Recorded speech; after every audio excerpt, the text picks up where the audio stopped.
Hello friends, welcome to my channel ஆஸ்தமிழ். இன்றைக்கி நம்ம சேனலில் பார்க்க போகிறது ரொம்ப ஈஸியான, அதே நேரத்தில் ரொம்ப டேஸ்ட்டான யம்மியான ஒரு சிக்கன் கிரேவி தான் செய்ய போகிறோம். இது வந்து எங்கள் கடையில் ஒர்க் பண்ண ஆம்பூர் பிரியாணி மாஸ்டர் சொல்லி கொடுத்த மெத்தடு. ரொம்ப சூப்பராக, ரொம்ப ஈஸியாக இருக்கும். ஸோ கண்டிப்பாக இது வரைக்கும் நீங்கள் எப்படி ட்ரை பண்ணதில்லைன்னா உடனே ட்ரை பண்ணி பாருங்கள். ரொம்ப சூப்பராக இருக்கும். எப்படி செய்கிறதுன்னு பார்த்துடலாம் வாங்க. இப்போ நான் ஒரு எம்டியான குக்கர் எடுத்து வச்சுருக்கேன். இதில் நான் வந்து அடுப்பில் வைக்கல, எதுவுமே பண்ணலை. எல்லாத்தையுமே நம்ம வந்து போட்டுட்டு தான் அடுப்பில் வைக்க போகிறோம். இதுக்கு நான் வந்து 1/2 கிலோ அளவுக்கு சிக்கன் எடுத்திருக்கேன். ஸோ சிக்கன் வந்து நல்லா வாஷ் பண்ணிவிட்டு இந்த மாதிரி கழுவி எடுத்து வச்சுக்கோங்க. ரொம்ப வந்து தண்ணியோடு சேர்த்துறாதீங்க, தண்ணி இல்லாமல் சேர்த்துக்கோங்க. இதுலேயே வந்து கட் பண்ணி வச்சுருக்க 3 வெங்காயம் சேர்த்துக்கிறேன். இது எதுவுமே நம்ம வந்து வதக்கலைங்க, அப்படியே தான் போடுறோம்.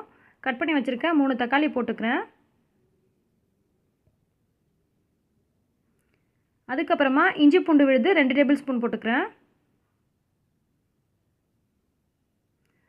2 பச்சை மிளகா இந்த மாதிரி உடச்சி விட்டு சேர்த்துக்கிறேன். கீரி விட்டு கூட நீங்கள் சேர்த்துக்கலாம்.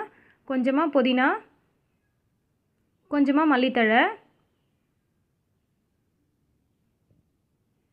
அதுக்கப்புறமா மசாலா சேர்த்துக்க போகிறோம். 1/4 டீஸ்பூன் அளவுக்கு மஞ்சள் தூள், 1 டேபிள் ஸ்பூன் அளவுக்கு மிளகாத்தூள், 3/4 டேபிள் ஸ்பூன் அல்லது 1/2 டேபிள் ஸ்பூன் அளவுக்கு மல்லித்தூள். அடுத்ததாக 1/2 டேபிள் ஸ்பூன் அளவுக்கு சிக்கன் மசாலா, 1/2 டேபிள் ஸ்பூன் அளவுக்கு மட்டன் மசாலா சேர்க்க போகிறேன். இந்த சிக்கன் மசாலாவும் மட்டன் மசாலாவும் கலந்து போடும்போது தான் இந்த கிரேவி ரொம்ப சூப்பராக செம்ம டேஸ்ட்டாக இருக்கும். கண்டிப்பாக நீங்கள் செஞ்சு சாப்பிட்டு பாருங்கள்.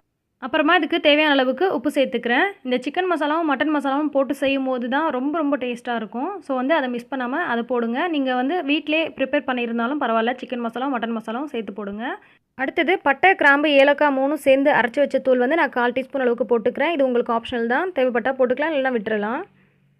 இப்போ இது எல்லாத்தையும் போட்டாச்சு. நம்ம வந்து நல்லா கலந்து விட்டுறலாம். இவ்வளோ தான் நமக்கு மசாலா. இது எதுவுமே நம்ம வந்து வதக்கலை, கொள்ளலை, ஒன்றுமே செய்யலை. இதை வந்து நல்லா கலந்து மட்டும் விடணும். இதில் தண்ணியும் ஊற்றக்கூடாது. கிரேவி உங்களுக்கு கொஞ்சம் அதிகமாக வேணும்னு நினச்சிங்கன்னா தேங்காய் அரைச்சி சேர்த்துக்கோங்க. இது மேலே வந்து எண்ணெய் வந்து 2 டேபிள் ஸ்பூன் ஊற்றிக்கிறேன். குக்கிங்க்கு நீங்கள் என்ன ஆயில் யூஸ் பண்ணுவீங்களோ அது 2 டேபிள் ஸ்பூன் ஊற்றிக்கோங்க. இதில் வந்து தண்ணி ஊற்றிடாதீங்க. உங்களுக்கு அப்படி கிரேவி கொஞ்சம் எக்ஸ்ட்ரா வேணும்னு நினச்சிங்களா லைட்டாக வந்து தண்ணி தெளித்து விடலாம். ஏன்னா வந்து சிக்கனே நமக்கு வேகும் போது நல்லாவே தண்ணி விடும். அவ்வளோதான். நம்ம இப்போ இந்த குக்கரை வந்து மூடி போட்டுடலாம். மூடி போட்டுட்டு ஒரு 3 விசிலுக்கு அப்புறமா நான் எடுத்து உங்களுக்கு காமிக்கிறேன். இது வந்து ஒரு 3 விசில் வெந்துச்சுனாலே போதும். 3 விசில் விட்டு அந்த சத்தம் அடங்கினதுக்கப்புறமா நான் உங்களுக்கு ஓப்பன் பண்ணி காமிக்கிறேன் பாருங்கள். இது நமக்கு கரெக்டான ஸ்டேஜில் இருக்கும். ஒருவேளை உங்களுக்கு தண்ணியாக இருக்கிற மாதிரி ஃபீல் பண்ணிங்கன்னா அடுப்பில் வச்சு லைட்டாக சுண்ட வச்சுக்கோங்க.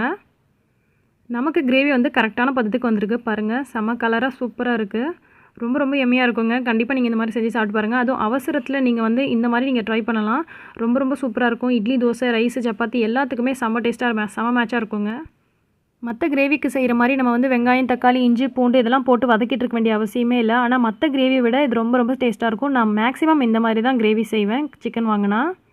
ஸோ நீங்களும் வந்து இந்த மாதிரி ட்ரை பண்ணி பாருங்கள். எப்படி இருந்துச்சு அப்படின்றத ட்ரை பண்ணிவிட்டு எனக்கு உடனே கமெண்ட்ஸில் சொல்லுங்கள். இன்னும் உங்களுக்கு எந்த மாதிரியான ரெசிபிஸ்லாம் வேணும் அப்படின்றதையும் எனக்கு கீழே கமெண்ட் பண்ணுங்கள். இந்த வீடியோ உங்களுக்கு பிடிச்சிருந்துச்சுன்னா லைக் பண்ணி ஷேர் பண்ணுங்கள். மறக்காமல் ஆஸ்தமிழ் சேனலை உடனே சப்ஸ்கிரைப் பண்ணிவிடுங்க. நன்றி.